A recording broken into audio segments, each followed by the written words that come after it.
नमस्कार विद्यार्थी मित्रांनो, आज आपण पाहणार आहोत अपूर्णांकातील जर अशा प्रकारचं गणित आलं तर ते कसं सोडवायचं. तर हे गणित सोडवताना पहिला नियम जो लक्षात ठेवायचा तो आहे की पहिल्यांदा हे चिन्ह आहेत तर पाया समान असल्यामुळं पहिल्यांदा पाया जशाच तसा लिहून घ्या व चिन्ह जशाच तसे खाली मांडा. आता चिन्ह मांडताना काय करायचं आहे तुम्हाला, -19 +13 -27 -21. आता जशाच तशी आपण चिन्ह आणि त्यांच्या संख्या मांडून घेतल्यानंतर आता हे गणित सोडवताना आपल्याला अशा दोन दोन जोड्यामध्ये सोडवायचं. पहिल्यांदा तुम्हाला -19 + 13 ही जोडी सोडून घ्यायची. नंतर -27 -21 ही जोडी सोडून घ्यायची. तर त्यासाठी पहिल्यांदा तुम्हाला -13 मायनस नाही नाही -19 व +13 हे सोडवताना प्लस आणि मायनस मायनस होतं. 19मधून 13 गेले 6. मोठ्या संख्येचं चिन्ह खाली लिहून घ्या. -6.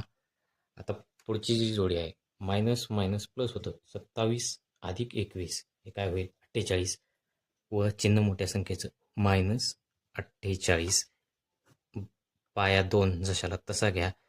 आता मायनस मायनस काय होतं प्लस होतं. 48 + 6 54 मोठ्या संख्येचं चिन्ह मायनस पाया 2. आता भाग जात असेल तर भाग देऊन घ्या.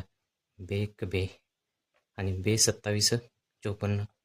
फायनल आन्सर जे आहे आपलं ते येईल 27. आणि इथं 54 मायनस असल्यामुळं त्याला मायनस चिन्ह द्या. हे आपलं फायनल आन्सर असेल. धन्यवाद.